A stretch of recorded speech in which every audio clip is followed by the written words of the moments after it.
खाली पानी के अंदर खुशबूदार चावल तैयार हो गए। हजरत सैयद मखदूम अलाउद्दीन अली अहमद साबिर पाक रहमतुल्लाहि ताला अलैह कलियरी का ये बहुत ही ज़्यादा शानदार वाक़या है जो आपको बहुत ज़्यादा पसंद आएगा। हुजूर साबिर पाक रहमतुल्लाहि ताला अलैह की वालिदा माजिदा ने बयान फरमाया है, एक मरतबा तो 3 दिन फाका था और खाने के लिए कुछ भी मैसर न था और किसी से मांगने या जिक्र करने को मेरा जी नहीं मानता था।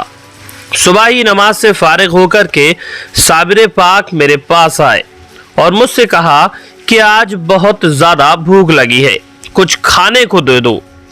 दोपहर तक मैंने हीला हवाला से टाला और बहुत कोशिश की कि कुछ मैसर आ जाए तो पका करके उनको खिला दूंगी, क्योंकि उन्हें बहुत ज़्यादा तेज़ भूख लग रही थी, मगर कुछ भी मैसर ना हो सका। ज़ोहर के बाद फिर साबिर पाक मेरे पास आए और कहा कि मैं भूख की वजह से बेताब हो रहा हूँ, कुछ खाना खिला दीजिए। मैंने उसकी तस्कीन के लिए डेगची में सिर्फ पानी डाल करके चूल्हे पर रख दी और नीचे आग जला करके यूं ही चमचे से हिलाने लगी, सिर्फ बहलाने के लिए, लेकिन डेगची में सिर्फ और सिर्फ पानी था। चूल्हे पर रख दी और नीचे आग जला दी, जिस तरह से कि खाना तैयार किया जाता है, और यूं ही चमचे से हिलाने लगी। और जिस वक्त साबिर पाक कलियरी रहमतुल्लाहि ताला अलैह मेरे पास आते तो मैं यही कह देती कि अभी तैयार नहीं हुई है, थोड़ी सी कसर बाकी है, जिस तरह से उनको मैं बहला रही थी। गर्ज की इसी तरह से मगरिब के वक्त तक टालती रही।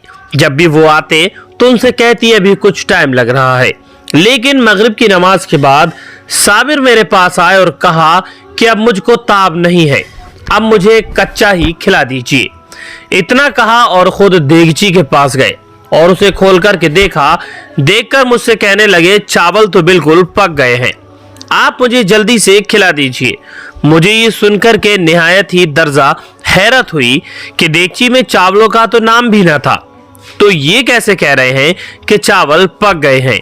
लिहाजा मैंने देगची को खोल करके देखी तो फिर वाकई निहायत उम्दा चावल पके हुए उसके अंदर तैयार थे।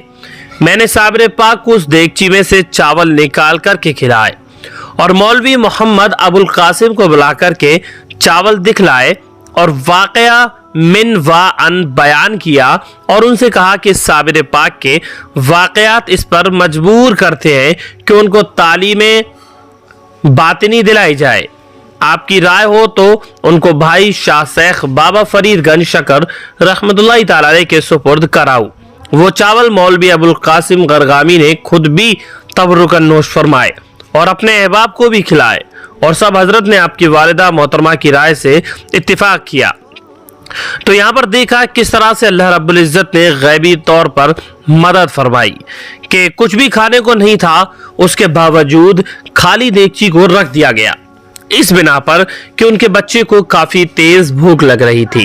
काफ़ी ज़्यादा टालने के बाद आखिरकार जब बात नहीं बनी तो आपकी वालिदा ने खाली देगची चूल्हे के ऊपर रख दी और नीचे से आग जला दी और चम्मच से यूं ही हिलाने लगी कि जिस तरह से चावल वगैरह पकाए जाते हैं, और उनको काफ़ी वक्त तक टालती रही। लिहाजा साबिर पाक कलियरी रहमतुल्लाहि ताला अलैह का भूख काफ़ी ज़्यादा तेज़ होने लगी तो आपने अपनी वालिदा से कहा कि मुझे ऐसे ही कच्चे दे दीजिए।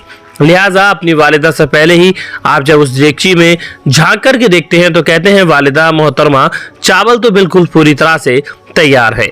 ये शान है अल्लाह के वली की, किस तरह से आपने देखा कि देगची के अंदर चावल आ जाते हैं। तो हजरत साबिर पाक कलियरी रहमतुल्लाहि ताला अलैह की शान ही निराली है और उम्मीद करते हैं कि आपको ये वीडियो पसंद आया होगा।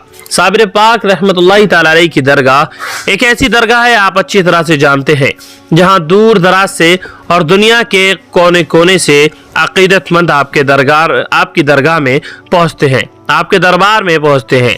हिंदू, मुस्लिम, सिख, ईसाई हर मजहब के लोग आपकी दरगाह पर यानी कि हजरत सैयद मखदूम अलाउद्दीन अली अहमद साबिर पाक रहमतुल्लाहि ताला अलैह के आस्थाने पर पहुंचते हैं। मुंबई सिर्रे नुब्वत हम विलायत हैदरी आफ्ताब चिश्तिया मखदूम साबिर कलियरी।